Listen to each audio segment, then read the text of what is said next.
Единственное, что я бы себе хотел, это какого-то чуть более спокойного отношения к происходящему вокруг изнутри. Я в 20 думал, в 28, что я буду ездить по Тверской и стрелять из гелика с калаша. На самом деле все хотят самореализации. На твоем пути самореализации тоже достаточно страданий, но это те страдания, которые ты сам выбрал. Твой сэндвич с дерьмом, да, просто выбираешь вкус дерьма в этом сэндвиче. И ешь с удовольствием. Ешь уже с удовольствием, да.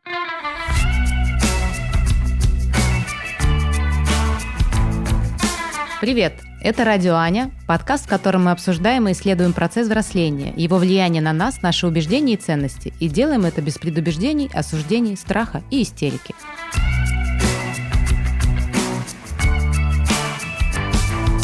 Чего мы собрались? Очень хочется понять, действительно ли есть какие-то различия между парнями и девчонками в позиции взросления. Есть такое, например, точка зрения, что девочки взрослеют раньше, да, и считается, что там типа 13-летние девчонки, 13-летние пацаны — это абсолютно разный уровень развития. Например, это стереотип. Наша задача понять, насколько мужское взросление отличается от женского взросления, или мы все проходим одни и те же стадии, насколько это отличается от возраста, вот это ощущение взросления, и от поколения, которое мы репрезентуем. Поэтому здорово, что вы пришли к нам на наш подкаст «Радио Аня». Ну и у меня куча вопросов к вам, ребят. Ну давай я начну с той шутки, которую пошутил до записи, да, о том, что когда ты начинаешь оплачивать счета, покупать удобную обувь и замечать, что милиционеры младше тебя, наверное, это имеет отношение к какой-то взрослости. Я Саша, мне в этом году 45. Я бизнес-консультант и помогающий практик. Меня зовут Армен, мне 28 лет. Я считал себя 2 раза взрослым в жизни. Один раз, когда привлекался за свои деяния по глупости. Ну а второй раз, когда у меня была большая покупка в 22, и я такой: вау, вот это, наверное, взросление идет, то, что ты что-то копишь, и в итоге вкладываешь, и думаешь: да, наверное, взрослые так делают всю жизнь. Максим, мне 22 года. У меня такая проблема, что из-за того, что я с 15 лет работаю, у меня неразрывно связано с работой ощущение какого-то самовыражения жизни, в том числе неизбежности взятия за какие-то решения ответственности. Не только за себя, но и за кого-то еще. То есть я не ощущал себя когда-то взрослым. Внутри себя я чувствую так же, как и всю свою жизнь 8 лет назад, например. Парни, а давайте назовем, кто на какой возраст себя чувствует. В конце концов, раз уж мы собрались поговорить о взрослости. Психологический возраст. Да, ну вот тебе сейчас 22? Ну да. На какой возраст ты себя чувствуешь? На 22 я чувствую. Я просто честно признаюсь, я напомню, мне в этом году 45, мне кажется, продолжаю себя чувствовать на 27. Я вот где-то там застрял, в хорошем смысле. Все, кто сидят в этой комнате, для меня они, в принципе, ровесники, и мне им где-то примерно 27. У меня сначала было...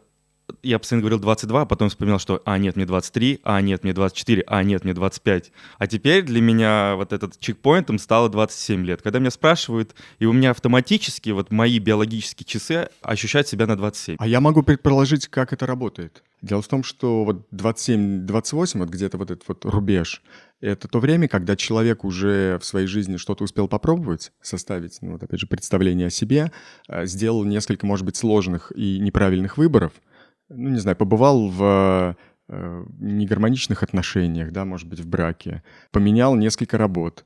Да, и это вот тот возраст, когда кто-то уже начинает, какую-то такую вторую, может быть, кто-то уже начинает третью жизнь в это время.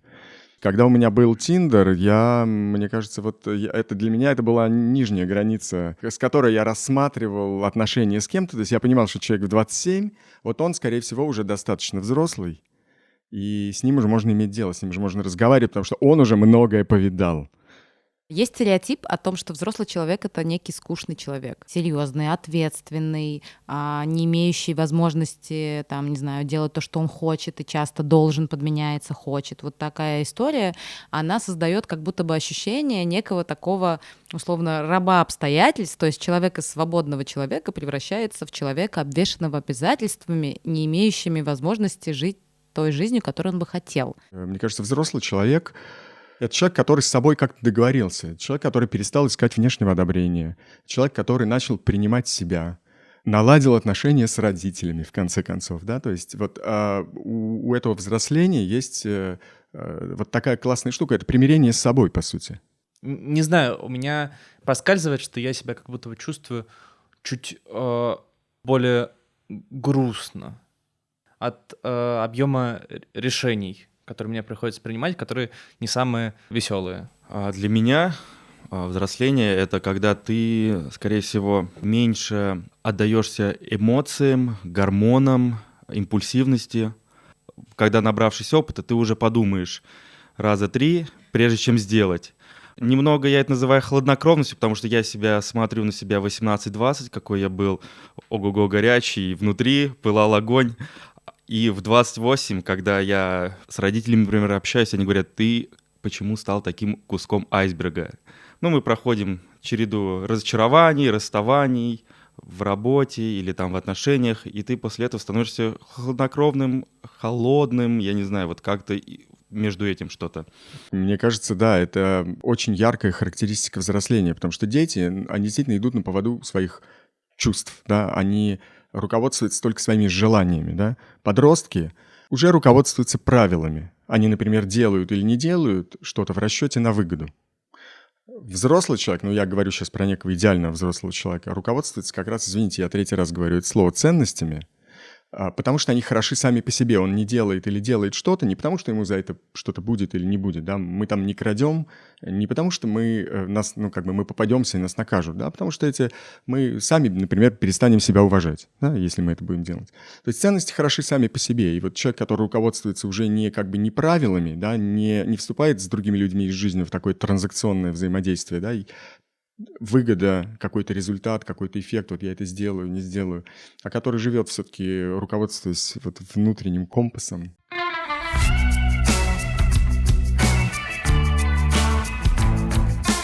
Саша, а ты помнишь вообще какие-то свои ожидания от себя взрослого в 20 лет? Ты себя таким представлял в том возрасте, в котором ты сейчас находишься? Я был занят выживанием. Мне кажется, со мной происходили какие-то ужасные вещи, в основном у меня в голове. Мне не очень хорошо жилось. И все, что я хотел, это чтобы мне жилось полегче. Да, поэтому я думаю, что вот в этом смысле я, конечно, своей цели достиг. И я хотел бы быть еще более свободным внутренне, более аутентичным, более искренним, более уязвимым. Извини, буду как пенсионер говорить. Вот я бы здоровье уже не хотел потерять, потому что возраст, он всегда связан с какими-то необратимыми изменениями. Жизнь устроена определенным образом, да. После 40 начинает что-нибудь уже беспокоить. Когда я был помоложе, вот такой я, конечно, я тон взял, извините. Кого-то сейчас махорку закуривать буду. Когда я был В общем, я помню, у нас есть общий друг Руслан, и как раз нам был, когда по 22, по 21, мы вливались в этот бесконечный круг тусовок. И мы видели, помню, в НИИ, наука и искусство, был на Курской клуб. После какого-то концерта просто завалились какие-то мега красивые просто старики, такие с... 35 лет? Да нет, вот именно, морщинистые, с джойнтами, такие просто с иголочки одеты. Какое-то мероприятие было а-ля закрытое. И все составлены челюстью, такие морщинистые, красиво просто одетые. Парни, мужчины и женщины, все, в принципе, одного возраста были, они выглядели как друзья, не как семейная пара, колец не было, я точно помню, обратил внимание. И мы тогда на них смотрели, думали, вау, как классно, в 45, в 50, вот такой весь на загаре, ты такой какой-то, в принципе, может быть, топ-менеджер или еще кто-то в какой-то творческой среде держишь галерею, такой на расслабоне, у тебя child-free просто образ жизни, и ты, в принципе, кайфуешь. Но потом я начал осознавать то, что в 45 лет, через 5 лет, когда я уже присытился этим всем, я начал понимать, что я бы точно так не хотел, потому что люди мега одинокие, и я бы хотел вот на данный момент, в первый раз, наверное, за долгое время задумался о том, что пора бы, Армен, остепениться, и вот возьми, остынь, наполнись эмоционально, может быть, выбрать. Просто хочется реально найти спутницу, я реально об этом уже думаю, потому что меня не мотивирует. Да, мне хочется просто, музу, потому что меня единственное, что мотивировало всегда в жизни, это красивые женщины, девушки. Девушки, если вы нас слушаете, пишите Армену. Да, я оставлю свой абонентский ящик в редакции. Вот, так что да, вот. В 45 я себя вижу с классной, помоложе меня, конечно, женой. Итак, остался один Макс. У тебя есть какие-то свои планы, ожидания от себя там через 10-20 лет? Единственное, что я бы себе хотел, это какого-то чуть более спокойного отношения к происходящему вокруг изнутри. Быть тверже относительно того, что вокруг, и мягче внутри. Особенно в прошлом году. Прошлый год для меня был очень тяжелый, потому что первый год за 5 лет, когда поток какой-то рабочий, который меня определял, он остановился по причинам, независящим от меня, а потом он вернулся, но с гораздо большей силой, которую я не ожидал. И из-за этого было прям трудно найти покой. Я в 20 думал, в 28, что я буду ездить по Тверской и стрелять из гелика с калаша. Но потом одумался и подумал, нет, пожалуй, так нельзя будет делать в 2021 году. То есть у тебя поменялась концепция мужественности или что? А ценности поменялись, потому что ты сначала живешь мировоззрение, как раз, которое тебе вбивает в голову твои родители, что например. тебе вбивали в голову твои родители? Ну, грубо говоря, как и всем парням. Говори, вот эта мужественность. Говори за себя. Давайте оградимся кавказским консерватизмом. То, что парень должен себя реализовывать, зарабатывать деньги. Ну, может быть, это и как раз сказался кризис постсоветский, дефолт и тому подобное. То, что авось там в 30, как там какой-нибудь Кандинский выстрелишь, такое, к сожалению, не надо рассчитывать. Да, не учитывалось. Я это часто видел. Но потом я начал уходить от этой каменности, вот этой кавказской, и, в принципе, начал быть более раскрепощенным. И понял, что, в принципе, моя серьезная рожа никому и не нужна, потому что с кислой миной и так много людей ходит, я лучше буду открытым. А что повлияло? Мне интересно просто. Повлияла среда, может быть, среда или что? обитания абсолютно, потому что меня бывало даже выгоняли из дома, чтобы я просто походил, потому что я бывал неделями даже не выходил из комнаты, настолько я играл в онлайн-игры, MMORPG, занимался созданием сайтов и весил 55 килограмм, и, в принципе, мне ничего не надо было в жизни, вот. И потом я, в принципе, решил как раз сменить, пошел в топ-шоп консультантом работать, просто дослужился до виндоу-дрессеров. Все тусовки поменяли, ладно, будем честными. Расширение сознания, тусовки. С другой стороны взглянул на мир, какой он есть на самом деле, вот и все.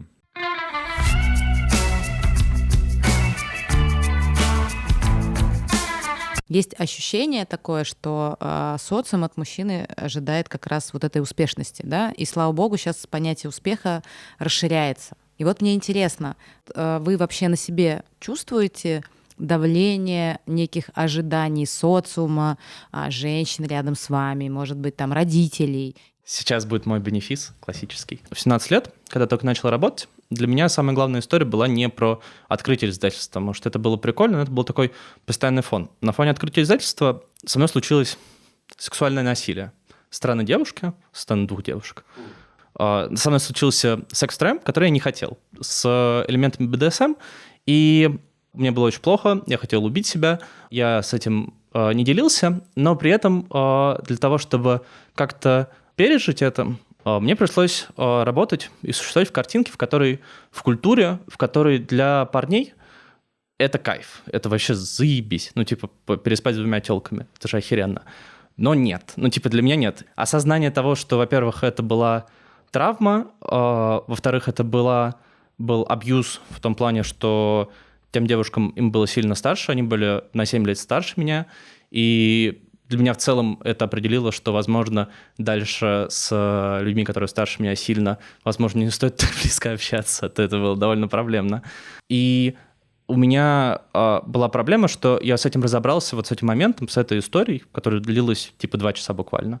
Я с ней разобрался только тем прошлым летом, когда из-за карантина, из-за просто свихнувшегося всего на фоне всех историй про абьюз в Твиттере, я решил поделиться своей историей со всеми именами, со всем таким. И только тогда меня отпустил, когда я в открытую обо всем сказал, потому что все это время я существовал в тусовке, которая об этом всем знала, в тусовке парней, которая все это знала, в культуре мужской, которая принимает это как, ну, типа, везение, потому что все фильмы, все какие-нибудь шутейки, анекдоты, вот это вот все, ну, типа, это достижение у мужика, а это, ну, типа, ни хера не достижение, это просто событие, которое ты можешь относительно того, хочешь ты этого или не хочешь, согласен ты или не согласен, можешь по-разному воспринимать. За эти 5 лет, пока я работал с этой травмой, продолжаю работать в любом случае с ее последствиями, я ощутил на себе ожидание не от кого-то конкретно, а скорее от культуры того, какими мои должны быть ровесники не в плане успеха людьми, но и в плане того, какими они должны быть мужчинами. То, что мне очень интересно в целом, и то, что для меня было довольно сложно, это осознание, грубо говоря, собственной какой-то мужественности в процессе взросления. То есть он у меня связан. Проблемная была вот эта часть. Но при этом я смотрю последние 4-5 лет, я смотрю, что какие-то были хорошие события, были отношения, но при этом стержнем была все равно, вот эта травма, и это по яйцам довольно сильно бьет. А что для тебя сейчас концепция мужественности? То есть я так понимаю, что основной вопрос в том, что если не так, как все, то как-то по-другому достаточно сложно себя определить. Для меня концепция мужественности — это поиск новой концепции мужественности. Есть история про то, что новая маскулинность, новая мужественность против токсичной маскулинности. И сейчас, наверное, в культуре и для меня лично тот этап, когда стратегии старые, условно, маскулинности, которые были не про выбор, а были про то, что ты должен заниматься спортом, должен быть самым умным, должен все нести на себе, должен не жаловаться, должен пойти в армию, должен пойти учиться. Это не набор карточек, которые ты выбираешь, и выбираешь, как ты дальше что-то возьмешь, а это был стандартизированный набор.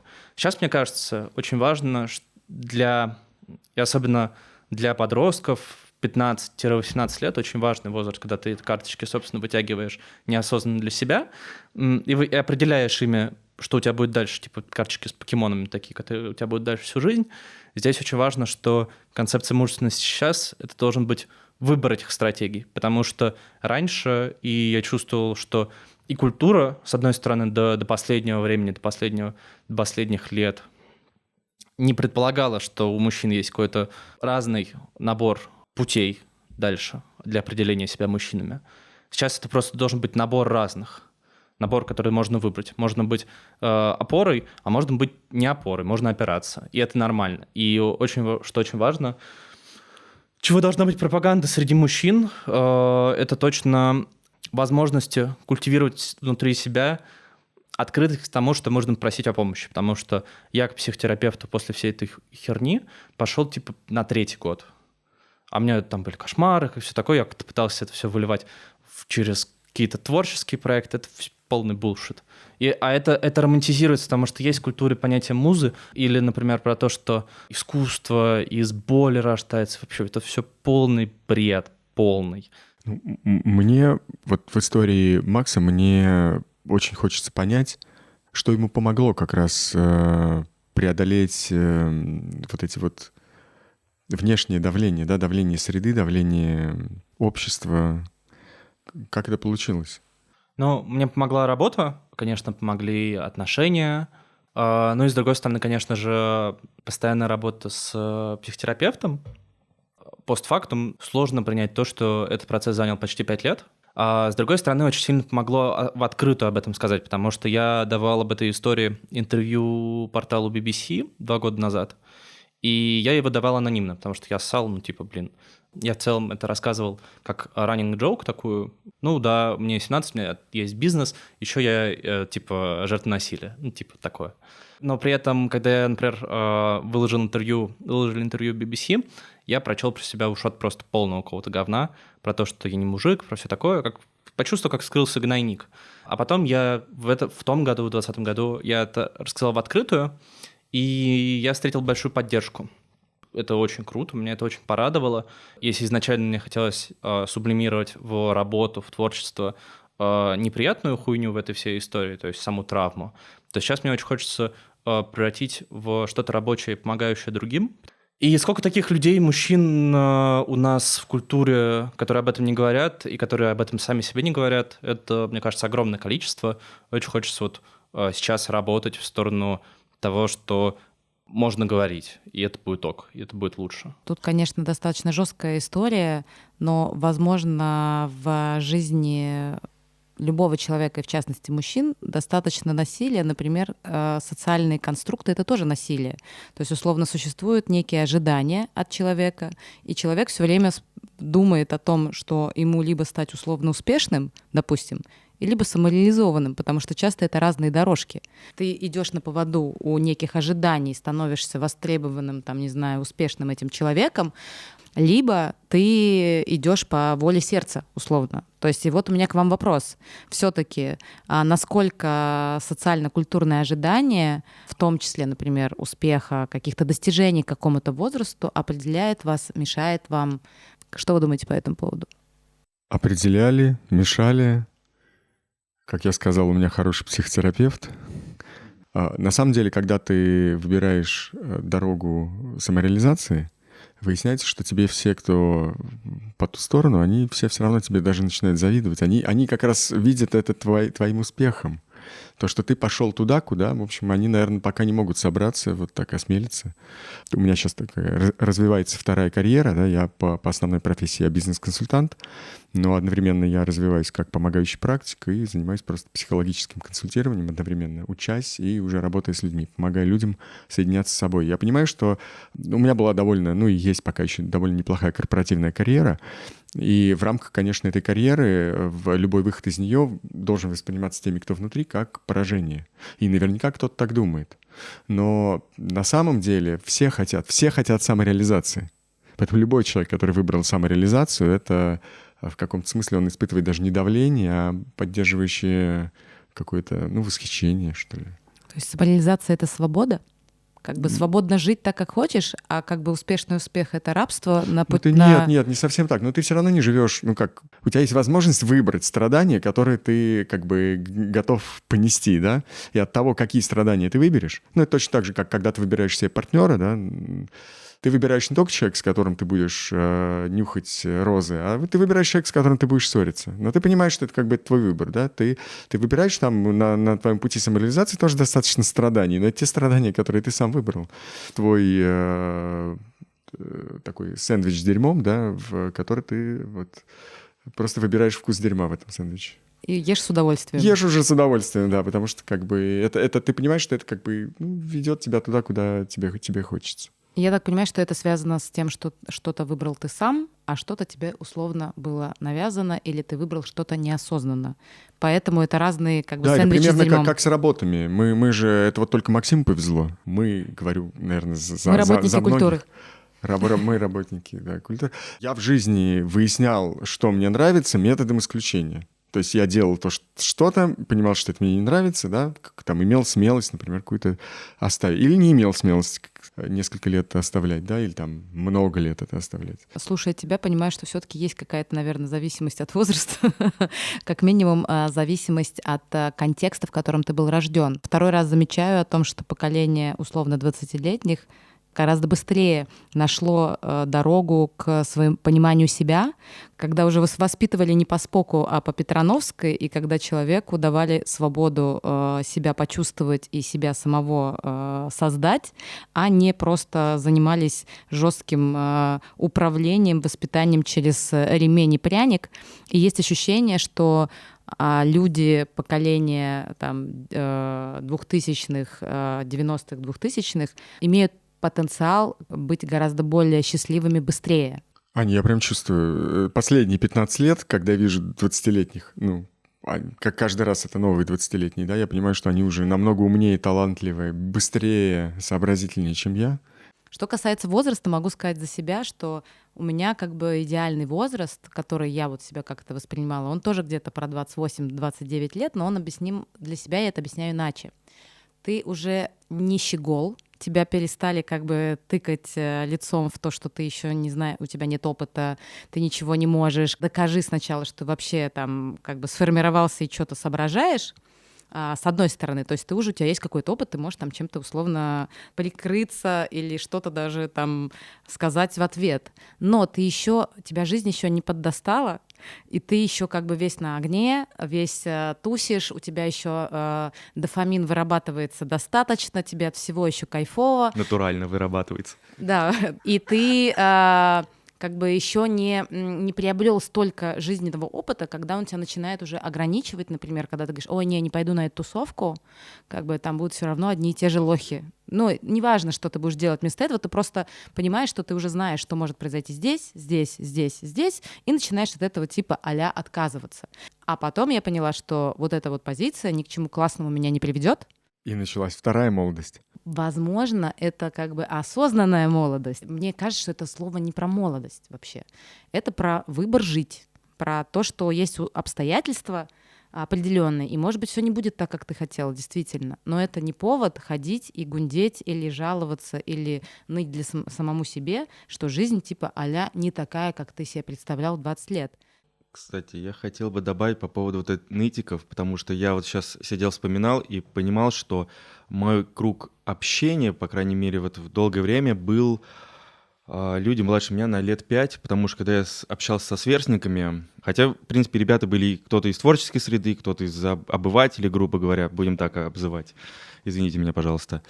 И, в общем, все встречи, и даже если это какое-то совместное проведение досуга, это все сталкивалось с том, что люди пытались тебе проецировать свои проблемы. И это такие проблемы, которые ты, в принципе, может быть, когда-то видел у постсоветских людей. И ты понимаешь, что у людей вот это отпечатывается, и ты думаешь, как-то мне некомфортно с ними. А я не понял в итоге, тебе нравится тусить с теми, кто младше? Или... Ну, по крайней мере, я сейчас уже остепенился, и это насмотренность, знаешь, когда ты слишком все как бы тусовки перевидал, когда вы тусили с четверга по воскресенье.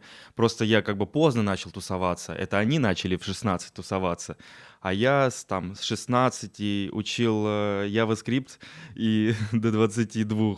И, собственно, у меня все проходило как бы довольно-таки в 4 стенах, а потом я сменил на творческую работу, социализировался. Грубо говоря, у меня много друзей разных возрастов. Были люди, которым 35, которым ты, в принципе, сейчас оборачиваешься, смотришь и думаешь, да, это немного странно, то, что они тоже тусовались каждые выходные. Неужели, откуда у них столько сил и времени? И мозгов. И мозгов, да. Потому что на данный момент я очень большой выбор делаю между тем, чтобы в субботу или воскресенье пофрилансить, или пойти просто выпить и потусить. Хотя ты можешь открыть бутылку красного и пофрилансить как бы с бутылкой красного. Вообще, кстати, это интересная тема. В плане того, что иногда ты не находишь общего языка со своими сверстниками. Я простилась как минимум с 2-3 как бы тусовками, которые при мне условно взрослели, начинали рожать детей, уходили из некого вот этого культурно-социального пространства, и мне приходилось искать новых людей, с которыми можно продолжать тот образ жизни, который ты привык. Сейчас я думаю о том, что я просто не хотела кризиса среднего возраста, и я его как говорится, мы его протусовали с мужем вместе, то есть мы тусовали с теми, у кого этого кризиса сейчас нет. То есть это были 23-24 года, нам было по 30 с чем-то, и мы как бы просто решили забить на кризис среднего возраста.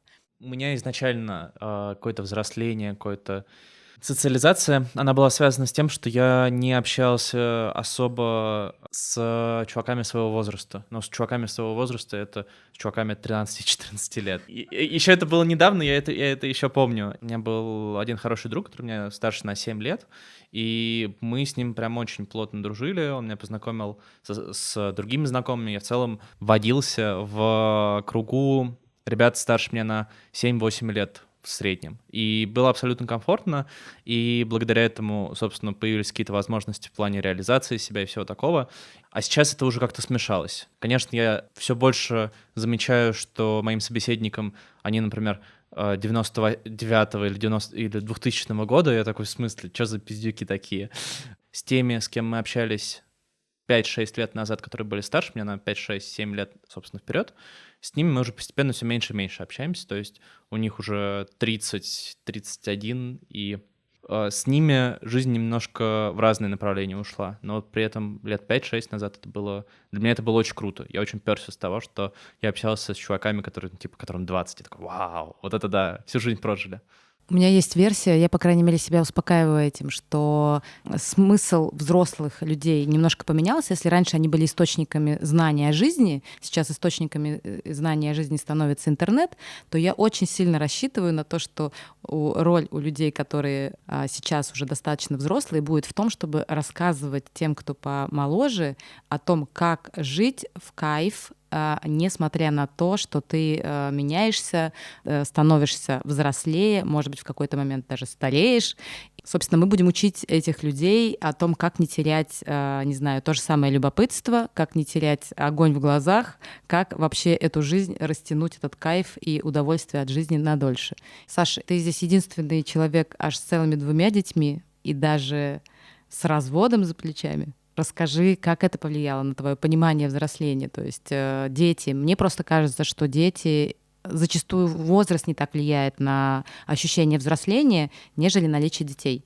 Скажем так, с детьми начинаешь лучше понимать своих родителей, и их как-то прощать. То есть понимаешь, что им тоже было нелегко, они себя вели и воспитывали как могли. Собственно, они проявляли любовь теми способами, которыми они могли ее проявлять. Я себя часто чувствую не взрослым именно со своими детьми. Когда мне не нравятся какие-то мои реакции, да, я там могу, может быть, сорваться, да, я могу разозлиться.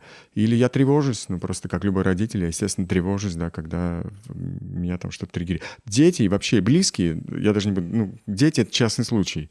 Близкие умеют наступать нам абсолютно на все те вот контрольные точки, да, которые нас выбрасывают в менее, наверное, взрослые состояния, да, в более какие-то такие эмоциональные. Так они устроены, да.